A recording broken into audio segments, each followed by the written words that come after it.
passage à la clinique, après 15 ans, c'est un peu comme si j'avais senti avoir fait un peu le tour du jardin. Puis avant de devenir un meuble, d'être trop bien confortable dans cette place-là, là, je sentais qu'il fallait que j'explore de nouveaux horizons. Alors, j'ai pas pris un congé sans ça, j'ai démissionné.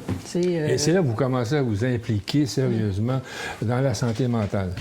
Plus particulièrement, vous vous impliquez dans un regroupement, à la santé mentale, qui s'appelle le Regroupement des ressources alternatives en santé mentale du Québec. Oui.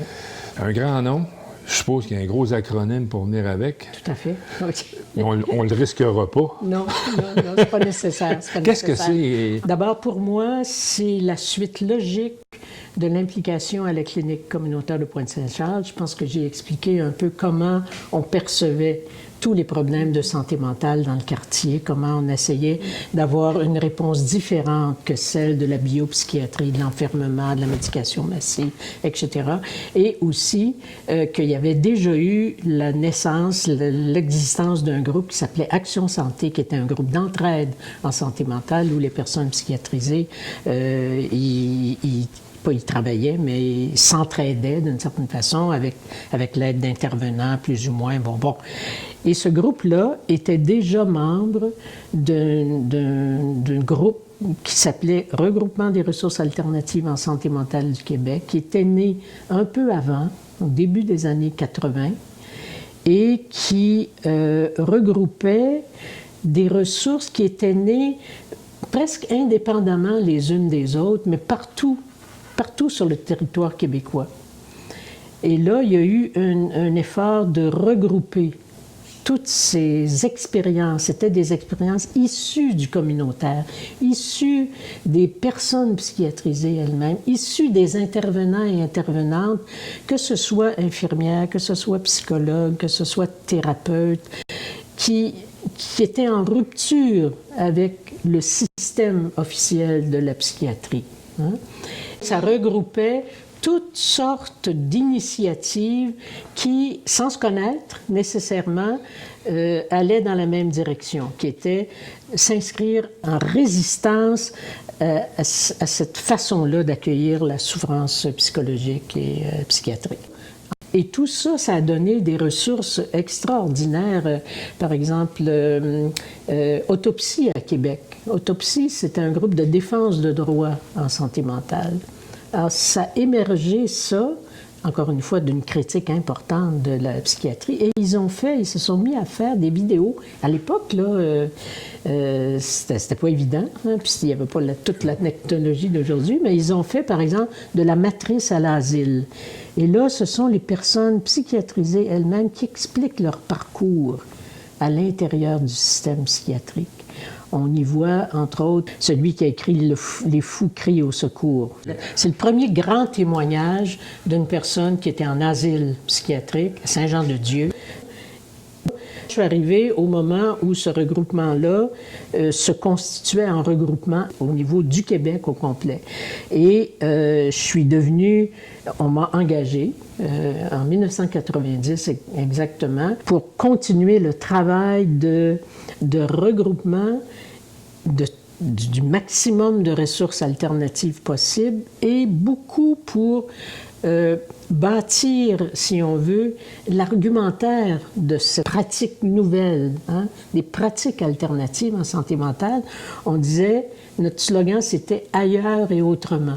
Donc, le regroupement des ressources alternatives s'est inscrit dans la foulée de cette émergence d'une autre parole, hein, que celle des seuls psychiatres ou soi-disant experts en la matière. Donc, moi, mon rôle au regroupement pendant 10 ans que j'ai été là, ça a été d'organiser ce regroupement-là, de faire des mémoires à différentes commissions d'enquête au niveau gouvernemental, de faire du travail de formation auprès des ressources elles-mêmes, de valoriser ce qui se faisait, de faire des manifs pour le financement, pour obtenir du financement, etc. Donc, on a bâti un mouvement assez solide, bien organisé, au niveau d'une alternative à la psychiatrie. Ouais, alors, par exemple, l'entre-deux. L'entre-deux, c'est une ressource qui a été mise en place par des femmes, c'est une ressource féministe pour accueillir une maison d'hébergement et de traitement en même temps, qui accueillait des femmes qui vivaient une dépression sévère ou, en tout cas, ou des troubles. Alors, au lieu d'entreprendre une carrière psychiatrique, on essayait de dire aux intervenants qui les recevaient à l'urgence, bien, il y a une autre possibilité, pour la dépression que de l'enfermer là, à l'hôpital, dans le département de psychiatrie. Fernande Ménard, qui a été une présidente du regroupement, qui a travaillé des années dans cette ressource-là, était une porte-parole extraordinaire de comment il faut accueillir des femmes en détresse. Hein? Parce que, vous vous souvenez, à l'époque, il y avait eu aussi des sociologues qui avaient critiqué de façon radicale le système. Va te faire soigner, t'es malade. Ça aussi, ça a été une pierre dans la mare de la psychiatrie parce que ça disait à quel point les femmes étaient plus traitées que les hommes, plus médiquées, puis que culpabilisés aussi par leur situation. Mais dites-moi, votre action se passe dans un contexte libéral, capitaliste, où tout ce qui est financé doit faire ses preuves et démontrer qu'il atteint des objectifs finançables et avec des budgets que l'on reconduit ou que l'on retire, parce que ça ne marche pas. Et dans votre cas, comment êtes-vous arrivé à présenter des missions accomplies, écrites en gros noir sur un document? C'est ça. Bien, nous, on a fait beaucoup de recherches pour documenter justement les pratiques alternatives, l'impact des pratiques alternatives sur la vie des personnes concernées. Et ça, quand même, ces recherches-là ont eu leur impact auprès des ministères, même du ministère de la Santé et des Services sociaux, qui ont amené le ministère, selon les époques, à géométrie variable, à financer. C'est des groupes communautaires, là, hein? C'était pas des... donc, le financement était aléatoire ou pas suffisant, etc. Mais il y a eu quand même une volonté, si on veut, de regarder ce côté-là, mettons. Et ça, quand même, les alternatives sont devenues un acteur incontournable maintenant dans la façon de construire des services à la population. Pratique alternative, on n'en a pas la propriété privée. Hein, de ça. Ça appartient pas là, juste à une petite gang qui... Tant mieux si, dans le réseau, il y a des gens qui ont compris qu'on pouvait agir autrement, on pouvait faire autrement. Et oui, ça s'est produit à plusieurs endroits, de sorte que, oui, on peut dire qu'il y a eu des avancées dans la façon d'accueillir les personnes, de prendre le temps de connaître leur histoire, d'en tenir compte, de tenir compte de leur histoire. Je ne pourrais pas vous dire dans quelle proportion, où exactement, mais ces ressources-là perdurent, ça se maintient, ouais, et ça se maintient comme interpellation du réseau. Alors, comme dans tous les systèmes, on est, comme vous dites, dans un système néolibéral, etc., les coupures en santé mentale, les coupures, il y en a eu dans tous les secteurs, y compris en santé mentale. Et quand on fait ça, et quand c'est des orientations conservatrices qui arrivent au pouvoir, ben les orientations conservatrices, c'est toujours des mauvaises nouvelles pour des mouvements sociaux progressistes, pour les femmes en particulier. Et pour les personnes psychiatrisées, bien, il y a toujours le risque du retour de l'asile, tu sais. Comme, par exemple, les itinérants, on regarde ce qu'ils sont devenus, puis on dit « Ah, c'est une gang qui a des problèmes de santé mentale, qu'est-ce qu'ils font dans la rue? Ils devraient être à l'asile. » Ouais. Ben non, c'est pas dans cette direction-là qu'il faut chercher, mais c'est la réponse la plus rapide puis la plus rassurante qu'on va donner à ces problèmes-là, plutôt que, encore une fois, de s'asseoir avec les personnes, de voir leur histoire, de travailler et de trouver d'autres façons de... Aviez-vous des psychiatres patentés dans votre regroupement? Non, on n'avait pas de psychiatres patentés, on avait certains psychiatres alliés. il n'y a jamais eu de psychiatre dans des ressources alternatives.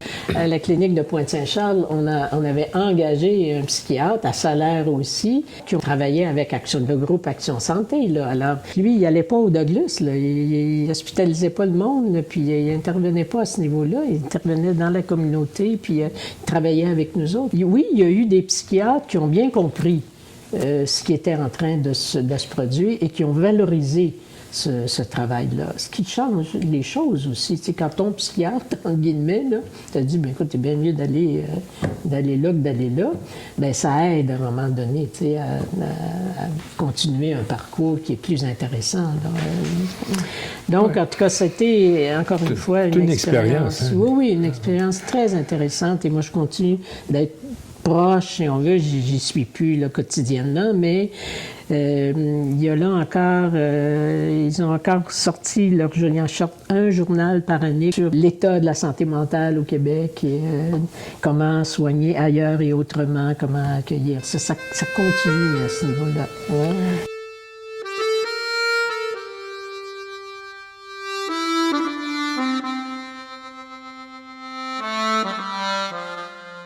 En même temps que tout ça, on vous retrouve dans des structures qu'on verrait normalement chez les politiciens ou dans des gens auprès de gens qui s'intéressent à la politique. Vous êtes impliqué avec le comité du Oui. Vous faites partie du mouvement pour une démocratie nouvelle. Expliquez-moi comment vous arrivez à tout concilier ça. Tout concilier ça, je veux dire, j'ai de l'énergie. Non, ça vous en apprend? Je rigole, non. Non, le 1 me fait toujours un peu peur, c'est-à-dire de ne voir que dans notre propre lutte le sauveur de l'humanité. Il y a quelque chose qui me dérange un peu dans ça, puis je pense que c'est dangereux aussi.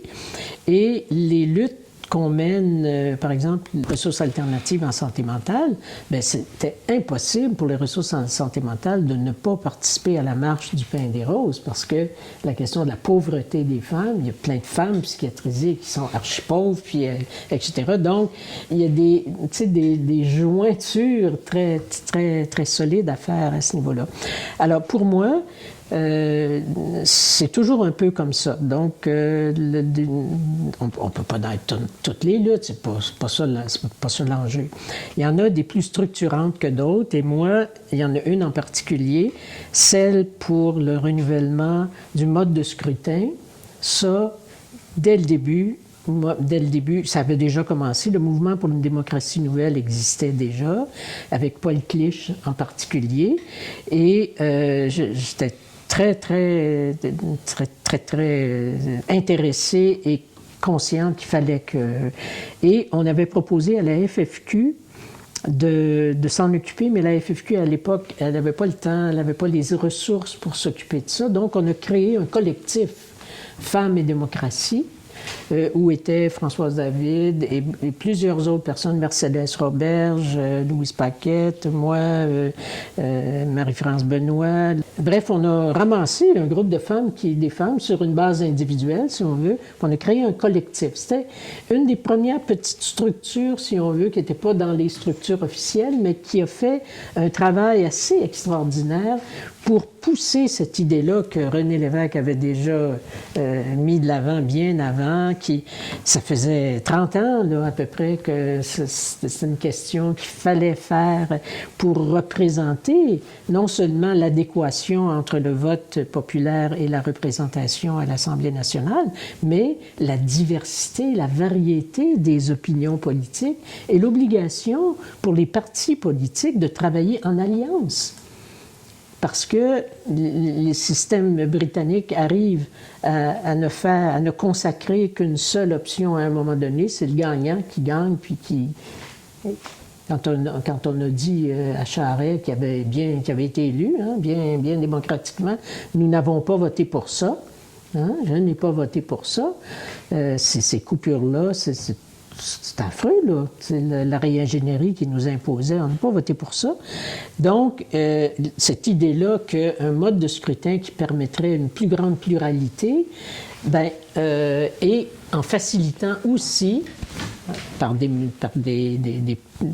mesures adéquates, un scrutin proportionnel, bien moi j'y ai mis beaucoup d'énergie, de temps, plus maintenant, mais à l'époque, là, au tout début, dans le collectif Femmes et démocratie, on a produit des documents, on a fait des actions, on a Mais vous avez mis aussi beaucoup d'énergie au niveau de D'abord Solitaire, qui est le parent direct de Québec solidaire, duquel vous ne faites pas partie. Moi, mon option fondamentale, ça a été de poursuivre ma vie de militance dans les mouvements sociaux, pas dans les partis politiques.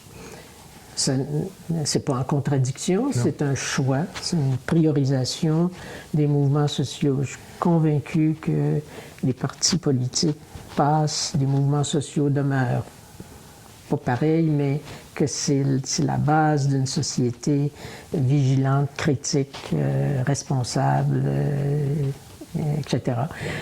Et qu'il faut s'en aller vers une démocratie participative et délibérative et pas juste représentative. Donc une démocratie dont les formes de gouvernance vont évoluer avec le temps. Comment prendre des décisions ensemble. Maintenant, on a une seule façon de le faire, mais il y en a d'autres façons de le faire. Et D'abord solidaire, il ne faut pas oublier qu'au début, quand c'est né pour contrer les idées de droite au Québec. Vous vous souvenez que l'ADQ, à l'époque, montait dans les sondages, là, à 40 % du monde était rendu autour de ça et menaçait quasi de prendre le pouvoir. Et Françoise et d'autres personnes autour ont mis de l'avant cette idée-là, d'abord solidaire, contre les mouvements de droite. Et quand le travail a été fait d'une certaine façon, là, d'abord solidaire avait fait son temps, je dirais, d'opposition à ça. Et il y a eu une rencontre où 3 options ont été mises de l'avant. Celle dont est né Québec solidaire, celle avec François, qui était vraiment bâtir un parti politique. À partir aussi en alliance avec l'UFP, qui était déjà là, Amir Kadir était là dans le décor, bon, etc. Donc, il y a eu des pourparlers. Donc, ça vient de cette nuance-là. Il y a eu tout le courant anarchiste autour de Anna Krosinski, Marcel Sévigny, etc. Et moi, j'ai préféré continuer avec d'autres, d'abord solidaire, mouvement citoyen non partisan. Alors là, on a fait des actions, surtout autour des municipalités, du rôle politique, quelle ville voulons-nous, etc.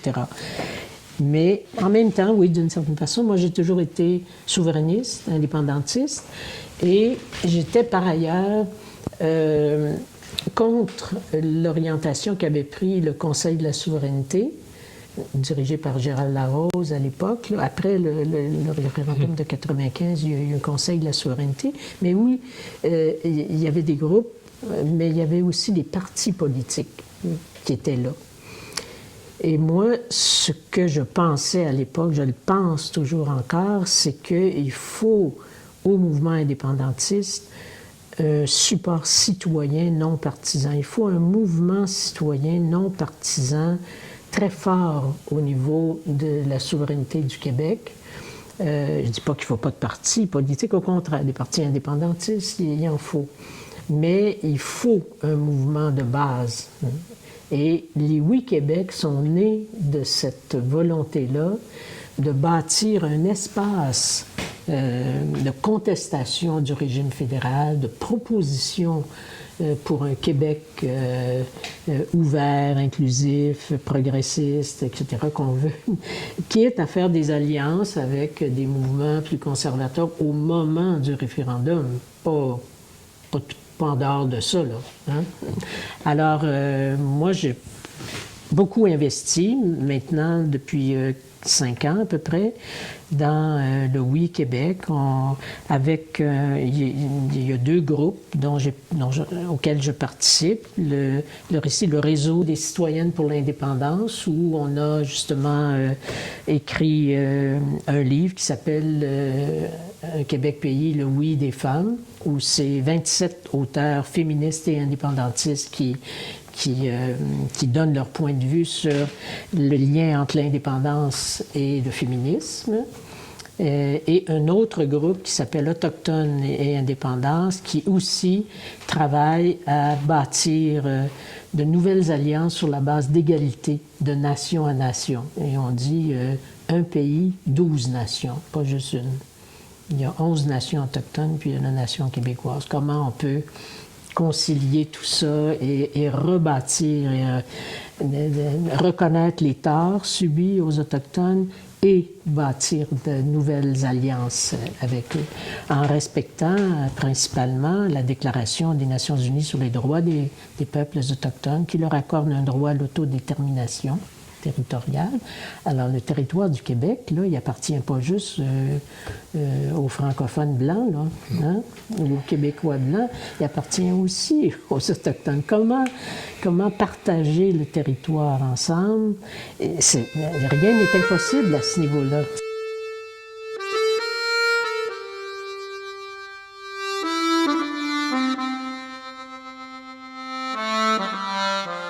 Une problématique que vous avez dans votre grande passion actuelle, c'est la cause palestinienne. Oui, ben oui, ça demeure cette grande cause-là. Pourquoi? Parce que, ben de la même façon, à l'époque, l'Amérique latine, l'Amérique centrale était pour moi l'interrogation perpétuelle de ce que, comme occidentaux, on faisait à ces pays-là. Il faut se souvenir qu'en Amérique latine, là, les États-Unis sont intervenus je ne sais combien de fois. Ils ont soutenu les dictatures à tour de bras. Puis le Canada a été à peine... il a suivi, là. On ne peut pas dire que le Canada était une force très progressiste dans l'Amérique latine, là. Nelson Mandela disait que la question de la Palestine, ça allait être l'enjeu majeur du 21e siècle.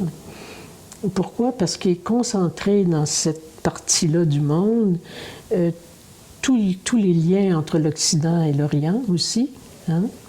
Les rapports de force inégales qui existent. Je lis l'orientalisme de Saïd, hein? L'Orient créé par l'Occident. Alors, qu'est-ce qu'on a fait dans cette partie du monde-là? Pour moi, il y a là un enjeu de civilisation, de rapport de force, d'impérialisme, et en même temps porteur d'un renouvellement de ce que Bachet appelle, il ne s'agit pas de construire un seul monde, un autre monde est possible, hein, mais de multiples mondes sont possibles. Et ça, dans ça, il y a une vision intéressante là, qui permet d'aller chercher toute la richesse des cultures des peuples à travers le monde. Encore faut-il que ces peuples-là continuent d'exister. Et ce qui se passe en Palestine à l'heure actuelle, c'est qu'Israël est en train d'exterminer le peuple palestinien.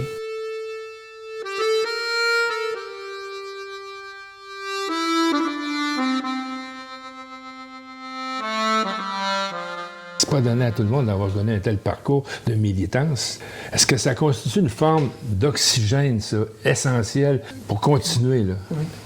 Bien, mon parcours, il est bien ordinaire aussi, je dirais. Il y a plein de gens qui sont pas connus, moins connus, qui auraient des parcours, qui ont aussi des parcours extraordinaires si on fouillait. D'ailleurs, vos séries permettent d'aller en comprendre quelques-uns. Mais pour moi, la posture de la résistance et de l'exploration à travers des chemins non fréquentés, d'alternatives, c'est une posture, je dirais, qui fait partie de mes convictions profondes, qui est aussi un oxygène aussi, bien sûr, de ne pas accepter de vivre dans un système qui pourrait apparaître bien confortable. Ça ne m'intéresse pas, c'est pas dans cette direction-là que je veux travailler, chercher. Et c'est ça, comme c'est une posture de résistance, je pense qu'on ne peut pas vivre sans résister.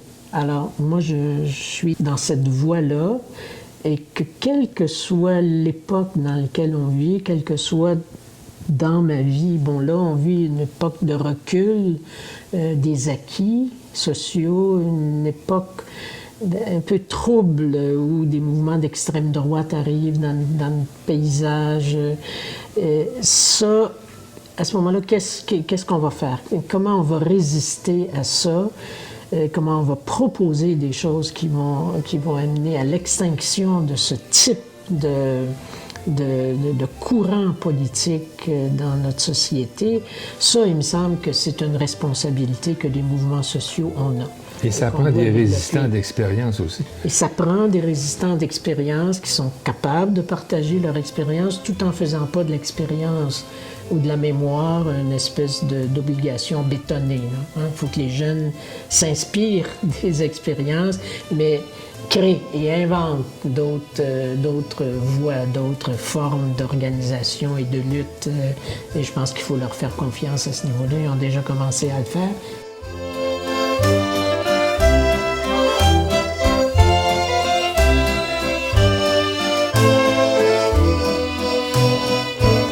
Jeunesse, mais vous êtes encore très jeune. Puis je vous souhaite de continuer ça longtemps. Ah ben, merci. J'ai été très heureux de vous rencontrer. Je vous remercie beaucoup pour l'entrevue. Ben, merci et merci pour vos séries d'entrevues sur la mémoire de militance. Merci.